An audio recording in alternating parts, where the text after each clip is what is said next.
ใจเพื่อนเป็นยังไงนี่เหยื่อเมื่อปลาแล้วบ่เปิดหน้าบ่ให้เงินเลยบ่หยอกเอ้ยตกใจกันใหม่ประจักษ์มียังบอกสับมั้ง บ่ฮับเลยบ่พอใจเลยบ่พอใจบ่เอาเงินให้บ่ล่ะอยากได้ต้องแบน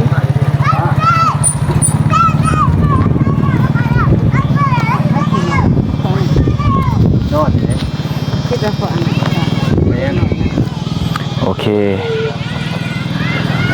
บ่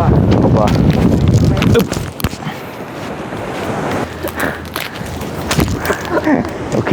ได้แล้ว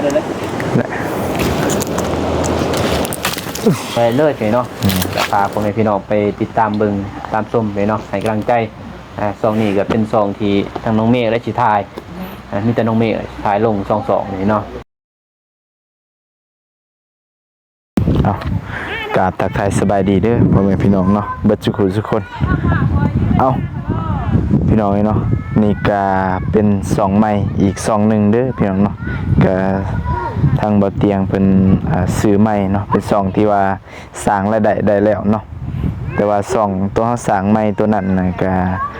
ยังรอท่าเพิ่นประมวลผลเนาะเพื่อสิสร้างรายได้มันก็ใช้เวลาดนแน่เนาะก็เลยว่าสื่อซองใหม่เติมอีกพี่น้องเนาะก็เป็นซองที่สมบูรณ์แล้วเนาะก็ซองเตียงทองChannelเนาะ V2 พี่น้องจะได้ก็ฝากให้เด้อพี่น้องเนาะเข้ามาติดตามทั้งซองใหม่เฮาแน่เนาะซองนี้ก็ใหม่ๆมันๆพี่น้องเนาะก็พอดีคลิปแรกเฮาก็มาเปิดอยู่สวนเนาะอยู่สวนต่อจากคลิปแรกที่เฮาถ่ายไปเพิ่นเสียหญ้าส่องเตียงทองChannelเนาะก็ตอนนี้เฮาก็สิมาจ่ายเงินเพิ่นกำลังเลิกเวียกเลิกงานเนาะมื้อนี้ก็หาคนหลายแน่ก็บ่ทันแล้วเนาะครับก็ประมาณมื้ออื่นก็หาเพิ่นมาเสียสวยอีกก็คือสิสับเวียกเนาะตอนนี้ก็4:30 นแล้วพี่น้องแล้วสิมาจ่ายเงินเพิ่นเนาะมื้อนึง170,000ต่อคนนึงพี่น้องเอาก็ประมาณนั้นเพียงเนาะก็มาแจ้งพี่แจ้งน้อง2ไม้เฮาแล้วสิจ่ายเงินคนงานก่อน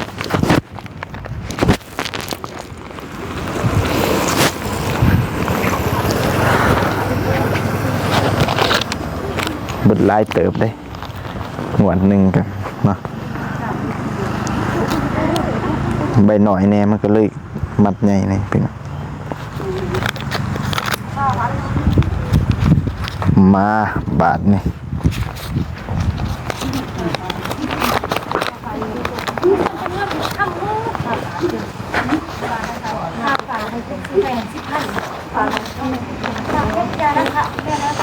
ให้ลงจับซอยใช่ไหมให้หนุ่มจับซอยป่ะไม่ทับ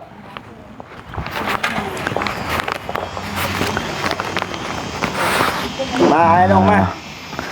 นับเบิ้งนะจ่ายเงินบลายดอกนั่นนะ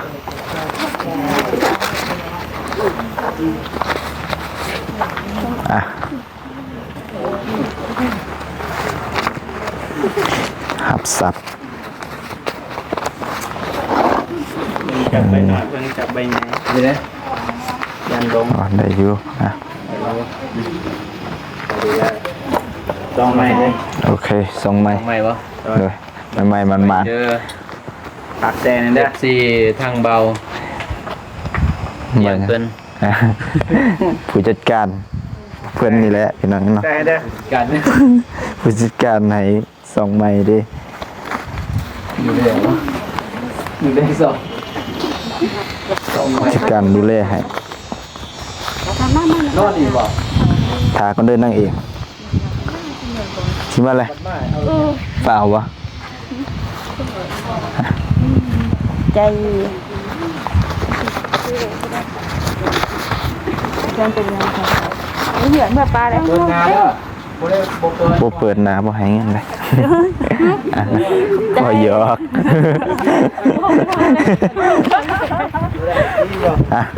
เอ้ยตกใจนี่แหละอีเจอโกงแล้วแหละ กุ้งไหลมาไหนนะ แห่งกับบาปเราอยู่โดย ใจ ฮะ ต้องกันได้ใจ โอเคใช่ผัวจ้ะเนาะ แล้วเลยบ่แล้วเนาะ รู้ว่าหยาบคล้ายนะ เมาเลยสมบูรณ์ ใจ ครบบ่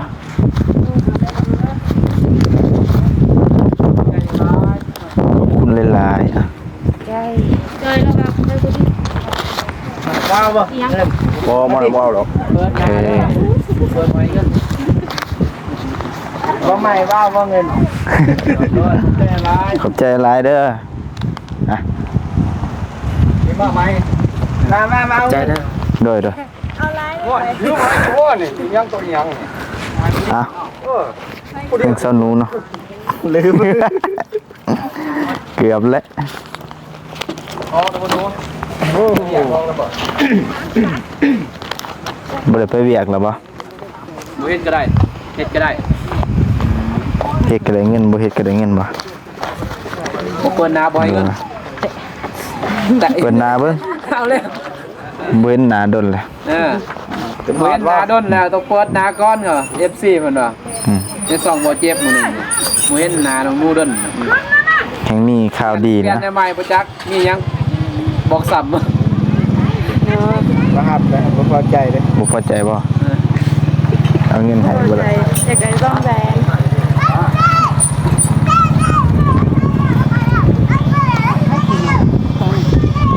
นอนนี่ คิดจะฝัน แม่น โอเค บ่บ้า ครบบ่ ไม่ได้ แม่นบ่ ตัวนะโอ้ย ตัวนะ เลยส่งแทนเลยส่งแทนสอง นับไปนี่ได้บ่เจ็บจมเลยได้ ขี้โกง ยอก หยอก กันสิได้ มื้ออื่นมาอีกบ่มื้ออื่น กินเลย บ่ฮู้ ให้คอยมาจะต้องตื้มให้เขาก้อน1กิโลพันโอ้ ไปเชียร์อีกไปจัก30 นาที เรื่องอยู่เบาตา ขอบใจหลาย ไปหาแล้ว ๆเรียบร้อยเนาะแต่ก็บ่แล้ว เราจะคน 4 คน ยังมาแล้วเนาะ เด้อช่วยเด้อแน่ บริลางกินแล้วบริลาง มื้ออื่นจะได้เอาจักคนเอาคือเก่าบ่ อยากกินโบแหลมยังไรยังตัวบวมหนักอีก โอเคเอาคือเก่าก็ได้น่าจะแล้วอยู่มั้งมื้ออื่นแล้วบ่ บุญ บริแล้วบริแล้วหอบเลยเด้ ต้องหอบ คันว่ามันแล้วไว้กะสิหอบคันว่าแล้วเว้นอีนี้ซ้ำโซ่ซ้ำ หลักๆหอบก็หอบทั้งลุมมาแล้วทั้งนู่นครับมันแดดก็น่าจะมีปัญหาแล้ว เบิดดอก แต่ว่าเพราะว่ามันก็ยังไรเติบอยู่แถวบวมหนักก็ยัง2-3หมอ ผู้ดีแล้ว คันว่ามันแล้วเว้นอันนี้ก็อัน เด้พี่ยันนาดินจะดี 2 โม เลย งก็เจนเขาใช้ผู้เลือกว่ามันแล้วสัมผัสหลายคนกัน แล้วก็3น้ำแน่ โอเคอาจจะว่า แล้วไว้นะ ก็สิใส่ปุ๋ยนั่นแหละใส่ปุ๋ยเลย คัน นั่ ว่าน แห มั ละ นแล้ว2 โมงก็เด้อคันแรกคันว่ามันแล้วไว้เนี่ยก็หาตัวอื่นเขาเฮ็ดคันว่าเขาบ่เฮ็ดก็จ่ายเงินเขาซ้ำนิดเดียวว่ามันแล้วเว้นนะ โอเค คันว่าเขาสิเอาไปลงยานมันบ่แล้ว หน้าบ่เปิดอยู่บ่จะปิดเราเปิดเอาน้ำมัน ช่วยค่าใส่ใจมีใส่ใจอยู่บ่มื้อก่อน ได้นึงนี่ซื้อ บ่นั้นก็เงินตรงนั่น อ๋อ เงินตรงหาหลาน ค่าใช้จ่ายก็หลายอยู่พี่น้องเนาะเพราะว่าเฮาเสียเพื่อสิแล้ว มูตี้แล้วเจ้าหนึ่งก็10หมดแล้ว เทื่อหนึงก็พุ่นละ10,000กว่าบาท นำทางบางเทื่อก็นี่อันนั้นเขาเพ่นก็ได้เรียนมีบ่ได้เรียนเขาบ่กินเหือน อืม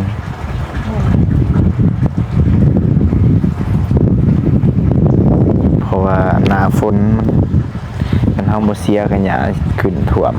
กาแฟมันก็สิหยุดเติบโต ก็เลยเร่งรีบในจักหน่อย เร่งย่างพ่นนี่แหละใส่ปุ๋ยใส่ย่างสีหอเดือนเป็น2เป็น2ใส่ หยุดแล้ว แม่นมันสิหยุดอยู่ช่วง โมเมนต์เรา วาย โม งุ่น เมนต์ไล่ทำโมเมนต์นะ วายงุ่นอะไร คล้ายๆว่ายนั่นแหละ เปรี้ยวเลย ว่ามักม่อนนะ หมด มักกับน้ำตาลนี่สิ เมาบอกอะ เป็นเลือดแม่น นั่นแหละตอนนั้น เมาบอกกับเมาเลยเป็นยาเลย เป็นยา เขาต้องกินนี่ยังซึมๆเลยเนี่ยเพราะมีกินแต่นี่คือแต่ว่ามันเป็นยาแต่พอมันมาเป็นอ้ายเป็นแก๊สน้ำนั่นเลยน้ำตาลนะเป็นน้ำตาล แม่น บอกไม่ได้กินลายได้หนึ่งไหนกินผ้าหนึ่งพัน น้อยหนึง 4 โมงเพิ่นน่ะต้องให้เบิ่ง นี่พี่น้องเนาะมันก็คล้ายๆว่ายหั่นแหละแต่สีสันมันก็ยังงามอยู่ แล้วเห็ดโบเป็นนะบุก เป็นโมเมนต์เป็น เป็น เพิ่นใส่หมากในกับน้ำตาลแล้วก็ น้ำตาลและปริมาณ ใส่น้ำบ่ จักทิศ ประมาณเดือน2เดือน ใส่สมัยไหลใส่ดิ แม่นบ่ใส่น้ำก็ได้ น้ำมันเองเลย น้ำมันออกมา น้ำตาลเปื่อย บักข้ามปอมเฮา เบี้ยว เดือน2เดือนนี่แหละพี่น้องเนาะแต่ว่ากินก็หวาน นี่ก็เบี้ยว ๆเนาะหวานๆแต่มันก็กินเป็นแก๊สเป็นหยัง คล้ายๆกับว่ายเลยนะอ่ะ มันดนนะ เลยมันดนนะ ว่า แต่มันก็บ่ได้บูดได้เน่าได้เสีย แม่นได้แต่นี่จะเป็นน้ำเดิมเป็นข้าวใส กินอยู่แล้ว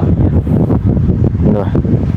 เมฆแล้วไห้พี่น้องเลย เอาให้ปันกันตุกหนึง บอนุ่งก็กินลาบได้ย่านตับขึ้นบอกแยกอย่างนี้เนาะ แม่นมันอัดลมแต่ว่าอัดลมกับธรรมศาสตร์กินน้อยๆได้ ลมธรรมชาติแต่ว่าตัวแบบอารมณ์อยู่ในยังมากินเลย โอ้แต่ว่าบ่ได้กันมันมีเขินก็ใส่อหยังบ่จัก ฝากติดตามด้วย ด้วยฝากติดตามให้เด้ออันนี้ก็2ไม้เนาะ สองไม้เบาเตี้ยงเพิ่นเพิ่นตัวนี้ก็ สมบูรณ์ บ่แท้ก็ ได้เงินเลย ได้เงินเลย ได้ปะ สร้างรายได้ได้สมบูรณ์แล้ว เบาแท้ก็ซื้อเนาะก่อนแล้วเนาะ ด้วย ซื้อน้ำเขาซื้อน้ำหมูเบานุ่งนี่แหละเนาะ ด้วย หมูคู่กันนี่แหละแต่ว่าเพราะว่ามันบ่ได้เงินบ่ได้แต่เนาะสองไม้นะตัวตั้งแต่ว่ากำลังประมวลผลตอนนี้ขอกินอยู่เพิ่นเนาะแต่ว่าบ้านเฮากะไปมามันก็ต้องเดินทางเนาะ แน่ ใช้จ่ายค่าใช้จ่ายหลายทางบ่เตียงกันแบบนี้เฮาถ่ายคลิปเฮาก็ต้องได้ค่าใช้จ่ายแหละมันก็เลยว่า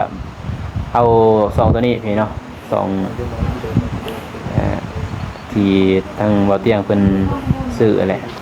ก็เลยเป็นซองของบ่เตียงเลยซั่นนี่พี่เนาะด้วย เป็นคลิปถ้าเป็นบ่แม่นคลิปแรกคลิป2เนาะ น่าจะเป็นคลิป2เพราะว่า บ่เตียงเพิ่นสิแจ้ เพิ่ ง นเพิ่นจะแจ้งอีกเทื่อหนึงก่อนพี่น้องเนาะและคลิปนี้ก็เป็นคลิปที่2 กันตัวนั้นจักได้บ่ได้บ่ทันฮู้เนาะ เนาะ ตัวคลิปตัวซองเบาเตียงบ้านหน้า V2 ตอนนั้นมันรอบพินเห็นเนาะคุณแล้ว6 เดือน แหม่ โอ้6 เดือนไม่น้อยเลยสำหรับ ใช่ ลงปีครึ่งปี ด้วย ก็เลยว่าเพิ่นซื้อซองตัวนี้เนาะ ด้วย มาแล้วก็สร้างรายได้เลยไปเนาะ แหม่ ก็พาพ่อแม่พี่น้องไปติดตามเบิ่งตามชมไปเนาะให้กำลังใจซองนี้ก็เป็นซองที่ทางน้องเมฆและสิทายมีแต่น้องเมฆถ่ายลง2นี่เนาะ ด้วย เพราะเบาเตียงเพิ่นก็สินำซองเดียว ด้วย ซองเบาเตียงสแนล ด้วยเตียงทองแชนแนลอันน่ะเพิ่นสิ เตียงทอง Channel แล้วเนาะ ลงคลิป อันนี้ ใน เบาเตียง สอง เนาะ นั้นตัวนี้ก็บ่าวเตียงทองแชนแนล V2 V2 ตัวนี้มันสิซับซ้อนนิดนึงเห็นเนาะ แต่กับตัว V นั่นแหละ ตัวอันนั้นบันหน้าเนาะบันหน้า V2 หาก็รอถามันใส่เวลาดนเนาะบัดนี้เฮาผัด ต้องทิศเลยดิ โดยเฮาผัดไปเวียกไปงานค่าใช้จ่ายหยังเฮาก็บ่ทุกข์บ่ทันหั้นนะพี่น้องเนาะ เหมือนบ่มีนั่นแหละ โดยมันบ่มีรายได้เฮาก็มันก็เลยคิดทบทวนหลายๆครั้งเนาะ อันนี้ก็ทราบสิได้ไม่น้อย ด้วย เนาะผู้ที่เบิ่งก็บ่นุ่งก็จนบ่ได้รับไม่นอน ลมเลวหลายเทื่อแหละ2ตัวนี้ก็ ก็เลยว่ามาได้นี่ก็เลยว่าก็พาพ่อแม่พี่น้องติดตามเบิ่งเนาะ โดย ถ้าว่าเตี้ยลงมากก็น้องเมฆบางทีก็สิได้กลับก็บ่ฮู้เนาะ โดยบางทีก็สิได้กลับไปร่วมงานไปเดินสาย เนาะ อีกเทื่อนึงเนาะไปนํกันนั่นแหละ อยู่ เพราะว่า อยู่เหนือพุ่นเนาะ โดยเพราะว่าก็บ่มีก็มาอยู่บ้านก็3 เดือนปลายแล้วเนาะ 4 เดือนนะ เคลียร์เบียกเพื่อนซ่านมันซองก็ ได้หลายเติบแหละแต่ว่างบเฮามันก็ลอยรอแหละเบิดเนาะ หมดแล้ว ถ้าว่าเวียกต่อไปก็มันมีแต่งานหนักๆนะเงินทองเฮาก็บ่มีเพียง บ่ เนาะ ได้เบิ่งแล้ว มีแต่ แต่ว่าเฮ็ดก็เข้าเมาเลยดิ โดย เฮาก็บ่ได้เฮ็ดหยังแม่นบ่ แม่ บ่ น ได้ซอยหยังน่ะแต่ว่าเขาเฮ็ดมีแต่ว่าหมอบให้เขาเลย ถ้าว่ามีงบนะแต่ตอนนี้บ่มี หนักหนาแหละเนาะเข็ดไปดอก นัก ไปด้าน แล้ว ยัง ไปด้าน หนัก ก็โอ้เป็นร้อยเลย กะโหลกกะโหลยังก็หนักเบิดก็เลยว่า พอแต่ทางนอกทางในโอ้ เก็บหอมรอมริบก่อนพี่น้องเนาะเพราะว่าเฮา ลุยงานก่อน แม่นลุยงานก่อนแล้วก็เที่ยวไปเที่ยวมาจังซี่แหละเนาะเพราะว่า ส่วน เบิ่งสวนนี่พี่น้องเอ้ยเบิ่งสวนนี่ ทิศหนึง2ทิศก็มาอีกนั่นแหละแต่ว่าน้องเมฆก็สิบ่ได้อยู่คืนในนี้บัด โดยสิไปอยู่แบบประจำ ไปพุ่น2ทิศแล้วก็มาพี่ทิศหนึงเนาะหรือทิศหนึงทิศปลาย2ทิศ อาจจะเดือน ไปกลับมา อาจ นั่น จะเดือนละเทื่อ เนาะ เนาะเดือนละเทื่อ ส่วนม่อนทีมงานนี่แหละมาร้อยมาเบิ่งเขาน้องกันสิบ่ป้าดอกก็มาเบิ่งเลยก็บ่เจ็บซ้ํก็เบิ่งได้แต่เบิ่งนี่พี่น้องซอยได้อยู่เล็กน้อยเพราะว่ามันก็ค่าใช้จ่ายหลายดีได้เฮ็ดส่วน เนาะ แต่ว่าผู้ใดว่าท้อก็คันผู้ใดบ่มีแน่ก็ท้อแน่เด้ แม่นทอ อีกตาหนึ่งไหนตาป้ายคนซ้ำได้ซ้ำหนึ่งอีกตาหนึ่งเรือ0.6 หาพ่อ อืม ในเฮ็ดสวนปุ้ยงาม เฮ็ดเองนะ เฮ็ดเอง แต่ว่าคันมันหลายมันบ่ไหวเนาะมันก็ ลาย ต้องได้ ตัว จ้าง จ้าง จ้าง เก็บกระจ้างเนาะ จ้าง เดี๋ยวได้บ่ได้กันยันแหละนั่นแหละไปหาอย่างเลาะปึงไปปึง มี บน แต่ไป เสี เบิ่ ย ง นี่ หมองเพิ่นเสียอีกก่อน ฮอดไซ ไป ส์น่ะ ตรวจงานเนาะ นางเงาบ่นี่ บ่มีตู้เนาะเปิดตู้เพิ่นยังแค่นี้อยู่ เลาะได้พี่จะขึ้นไปพุ่น ไปเบิ่งบนนี่แหละ มองนี่น้ำมันขังกับเพิ่นบ่ได้เสีย มียังไว้เด้อหมอนยัง เออ ไว้เอากันลง ลงมาบ่เจ็บกับขาเพพี่น้องเนาะ มีกล่องนะตาสีแล้วตัวนี้แหละตะกี้ว่ามันโบนั่นเนาะ ด้วยแถวนี้บวม บ่วมตัวนี้เลยเหรอ อืม นักอะลีพอปุ๊บ คอย เป็นดินทมดิ ดินทมเพราะว่าตะกี้มันหอนนี้นี่ไปนี้นี่ เป็นพระดิ ด้วย แม่นบ่ แม่นอันนี้เฮาทมลงมา มันก็เลยเป็นดินใหม่ แล้วน้องเมฆย่างคือบ่ลง ตัวเบานะ เข้าย่างคือบ่ น้ำหนักบ่หลาย เต็มคายังเลยเดี๋ยว มันบวมน้ เดี๋ยวสิสะป้าซะเนาะ ำ ได้เลี้ยงอยู่แล้ว พวกกินก็เลี้ยงไว้เบิ่งเลี้ยงแง่งมันออกแน่แม่นบ่เจ็บนี่นั่นนะในใจใหญ่เด้ครับเป็นได้เฮ็ดน้องป้า อันนี้แบบว่าบ่ได้ขาได้หยังปลาก็ดิก็เลย ป้าเลยถ้ามันออกก็ออกไป มันมาอยู่นั่นนะเด็กไหวเนาะ พี่ ผมเรียนยังบุเป็นเนี่ยที่เพิ่งตินออกบ่อบางอะไร พดบอกคู่พญานาค แม่นแท้นี่ นี่นำนี่มันรัดมาแต่พุ่นนี่มันมีแปลวมัน อย่างผู้พญานาคบ่ยักเจ็บ รัดแล้วมาพดยิน เอาแม่ทูบเทียนขั้นหาขั้นแปดคอเลขเลยผู้พญานาคนี่ พดบอก พญานาค โอ้ ไล่ขุดเลยสองหูเด้อ เสียไปก่อนหน่อยกาแฟลม สองหูได้นี่มันรอดพื้นเนี่ยนี่ไปพูดเลยนี่3หู โอ้สงสัยยังบ่จักโตอ่ะบวน คู่กับปู กระปุก เนาะหันดิ แม่นบ่ แม่น ครับเป็นบ่ติง คู่ปลาไหล ปลาไหลจักว่างได้ สวบมือเนาะ แต่ปลาไหลใหญ่คือปลาไหลหน่อยนี่ ปลาไหลมีเกล็ดนี่เว้น พญานาคหน่อยเนาะ เด็ดสมอลเล มันนี่คุด แล้วบ่มีจอก เพิ่นนอนธรรมศาสตร์ โอ้ นี่เด้ ตัว โอ้เฮ็ดหน้าได้เด้พี่น้อง ดำหน้าเข้า เขามาดำใส่บ่ บ่ปลูกได้บ่อีก3ดอกบ่ได้ดอก มื เดี๋ยว อ นี้เขาเฮ็ดบ่น่ะ มือนั้นเพิ่นว่าเสียหญ้าก็เลยจงไว้ก่อน เขาเฮ็ดหน้าอยู่บ่เห็น พอเพิ่นเสียไว้ได้ เออ เสียไว้เดี๋ยว เฮ็ดคือกัน นี้จะบ่ควรกาแฟนี่เขาไปเสียทางอื่นก่อนเขาเสียเด้กดตก เสียออมโกกไว้ก่อนเนาะ เออ ยันบ่ทัน ถ้าว่าฉีดยาได้นี่ฉีดนี่โอ้ตายหมดนี่ อืม ก็ฉีดบ่ได้ติเนาะยาน้ำยาอะไรลงไปโอ้ทั้งไรเลยเขาก็ฉีดอยู่ถึง สีดเบิดนั่นแหละ เนาะอันตรายหมดเลย แม่น น้ำตัวนี้กินบ่ได้เด้พี่ กินบ่ได้ อาบ กิน อาบก็ยังเงื้องๆนะ บ่คือแต่ยังหน่อยนะมันบ่ได้ลิ้นกับเคมีอาบและ ตะ อาบ กี้ กิน บ่ว่าเด้อตะกี้แม่นบ่ ทั้งอาบ เพราะว่า ทั้งกิน ส่วนหม่อนเขาก็เสียหั่นน่ะเอาบ่ได้กับปะนั่นแหละธรรมศาสตร์ทางเอาแม่นบ่ ปลูกตะกี้กาแฟได้เลาะทางเอาแล้วเดี๋ยวนี้นี่บ่ได้ตั้งบังมาโลดคนก็อายุบ่ยืน คือย้อนได้ดิ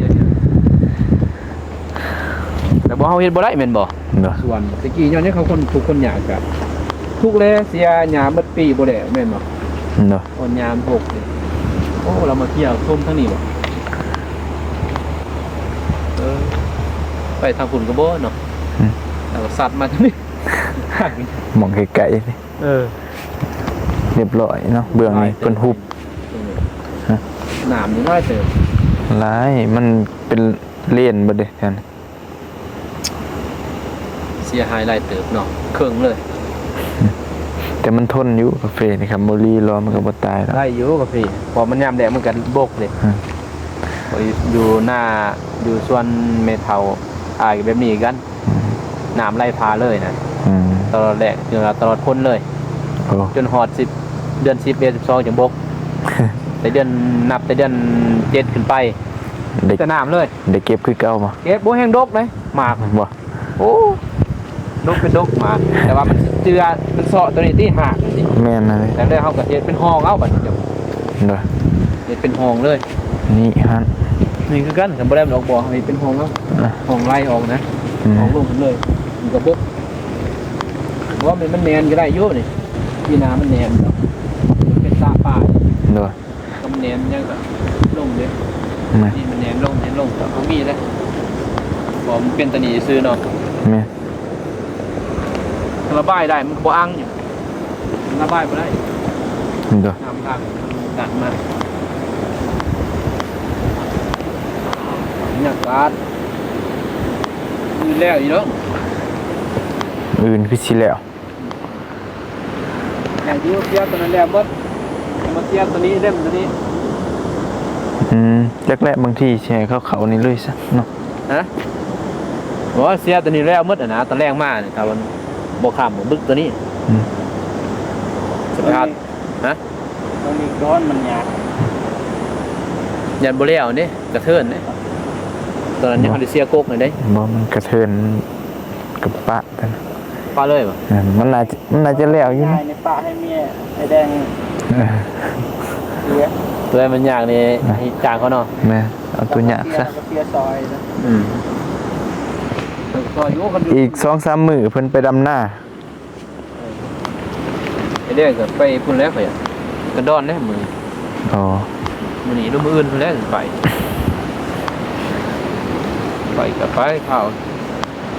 ตอนนี้ยังมีน้องๆเก่าอยู่เลย เด้อคันมื้ออื่นแล้วก็ย่านเพิ่นเมื่อแล้ว มื้อเนาะ พวกทีมงานเพิ่นอย่าก็ให้เพิ่นโทรบอกคนในบ้านมา อย่าไปใส่ปุ้ยนี่ สิ จากคนใส่ปุ้ยนี่ ไปคุยกับมื้อนึงก็แล้วเนาะมื้อ เพิ่นเพิ่นอยู่กับยากระจางเพิ่นใส่ปุ้ยเลยเพื่อใหญ่แดงก็มาจากใส่ปุ้ยก็ไล่เป็นนั่นเลยก็แล้วอีเนาะกับ4-5คนเนาะ แม่นสิหาคนก็แล้วเนาะคุยมันบ่ได้ยากปานใด ดีงาม ที่พักบุกเก็ต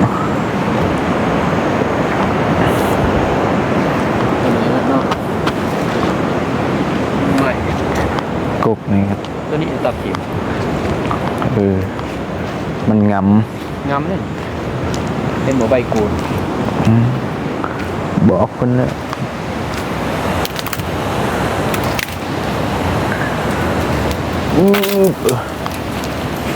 อย่า บุขาดว่ะหักเลย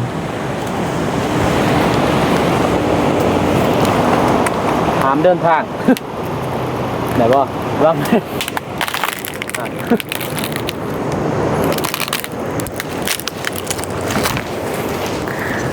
ออกก่อน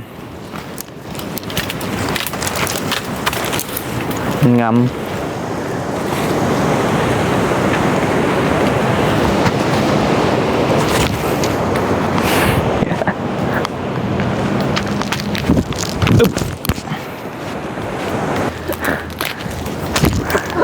โอเค ได้แล้ว จุกปะทอง โดดไปโดดมา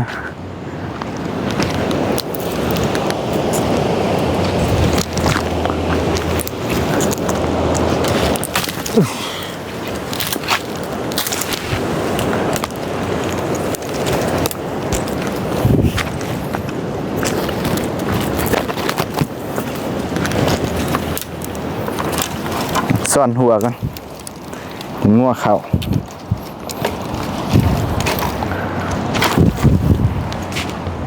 นี่ได้ข้าวบ่ หมดนะกระถินอินเดีย กินได้บ่ หมดเลย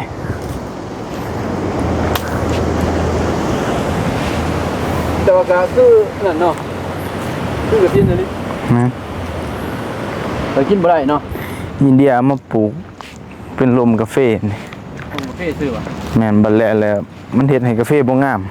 บ่งามบ่ บ่ บ่งามบ่ดิมือติ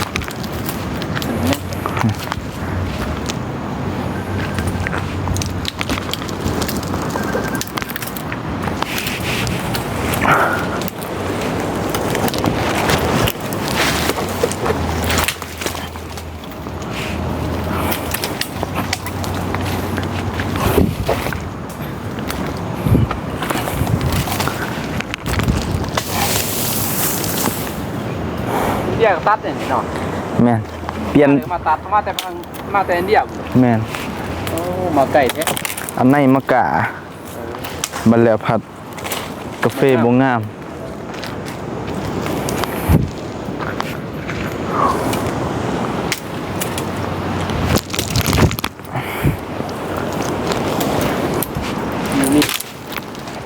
มีทางออกเนาะ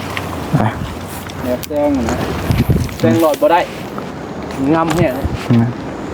มีแห้งคักแต่แห้งงามแต่ของเขาบ้าน ตัวนี้ยอมเลย แต่ว่าน้องใหม่นี่ออกมานี่เฮาฮักได้ ได้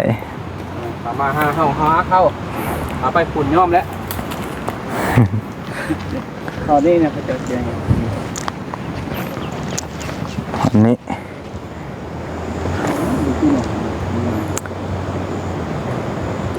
มื้ออื่นต้องให้เพิ่นเฮ็ดให้แล้ว เดี๋ยวอีดอก เดี๋ยวแล้วก็เติมปุ๋ยอีกบำรุงใส่ตลอดเนาะ หมด เดือนมีช่องเสือ เดือน2เทื่อ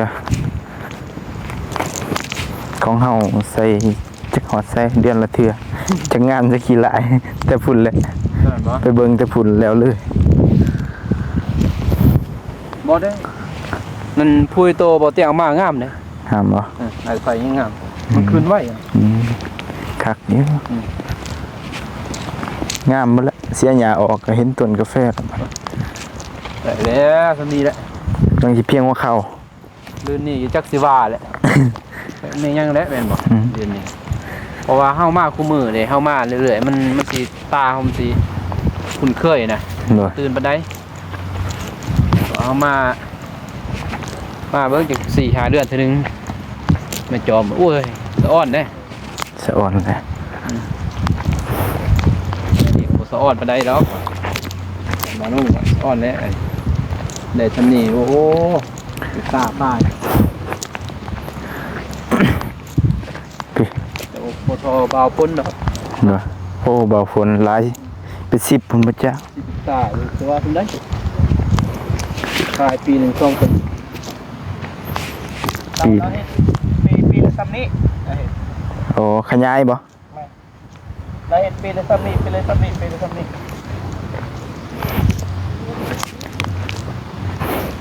นี่จะมาไว้เราถักก่อน อืมคือว่าเห็นปลูกอยู่บ่ได้ปลูกบ่ แม่นแต่ว่าเราก็ยังเฮ็ดอยู่เลยดันมาไว้ ตัวอ่อนเนาะ ป้าก็ได้ที่เพราะว่าคือจังสี่นะ ข้าวน้ำนี้ ดินอยู่บ้านเฮาจังสี่เด้ เออ เรามันมีดิน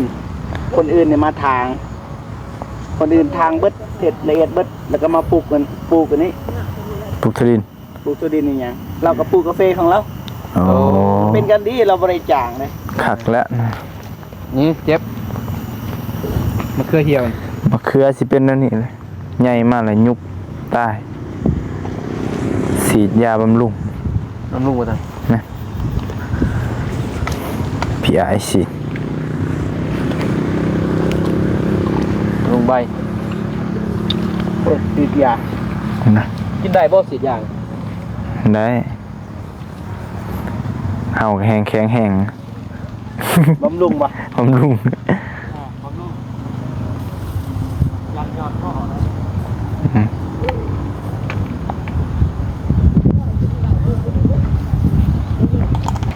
เอาได้ปนแรงแล้วไปหน่อย ต่ำปนใส่ยอดเนี่ยมากดอกเฮ็ดเนี่ยให้ตัวบ่เจ็บอับหนึ่งดอกหนึ่งก็ให้เอื้อบะเม็ด บ่ ให้จน เสียขาเนาะบ่เจ็บขาเพ่ไปหน่อยเขาหันซ้อมแป้งพุ่นแล้ว เจาะ แผดเจาะหมดหลักว่า ล้านสาม ไปเจาะ แผดเจาะขาบนหลาน3ซ้อมแป้งแล้ว ดอกแป้งอ่ะ แป้งสด พาดเลยแดงเห็นน่ะจะว่า ๆอืม เอาบ่ได้แล้วหมดเลย หมดเลยเนาะอ้าวโอเคเพียงเนาะก็เสร็จสิ้นภารกิจไปมื้อหนึงแล้วก็ยังอีกมื้อหนึงมื้ออื่นจะมาเบิ่งนํกันเนาะ เลย แล้วก็สิใส่ปุ๋ยเนาะกาแฟเฮาก็เริ่มงามขึ้นหลายละตอนนี้ก็อดทน เด็กง่ายเด้ เนอะ 2-3กิ่ง4กิ่งเลย โดยแตกงาม ยาว ปีหน้าก็ได้เก็บแน่นอนเนาะโกลกรรมละได้ หลายกกก็หลายโลอยู่เนาะพี่น้อง อายุ ประมาณ 4-5 สอบ พอได้เติมใส่ปุ๋ย เนาะ ต้องว่ากัน ก็อดทนก่อนปีหนึงเนาะแต่ได้ซ้ำของบ่เมดแล้วก็ใครแน่ มีแห้ง มันห่มเบิดเลยเด้หญ้าก็เล็กๆน้อยๆเสียอันนี้ก็ยังไข้กว่า 2 เดือน 3 เดือนเท่านึง ปีแรกนี่หนักอยู่เนาะอยู่ไสคือกันเนี่ยเขียนบ้านเนาะ บ้านได้คือกันเบิดนั่นแหละบ้านเบาลงคือกัน ส่วนกวางแน่ก็สิหนักแน่จักหน่อย ไม่ เนาะ เว้า เป็นธรรมดานะพี่น้องเนาะมันได้สูงมาขนาดนี้ก็กันปะนี่โอ้บ่ได้ โอ้ เสีย ก็ ดาย สู้ตอนนี้เจ้าสู้ได้ตอนนี้บัด อืม เช้าปีหน้านี่เจ้าสิมีแห้ง ปีหน้าก็มีแห้งแหละคือ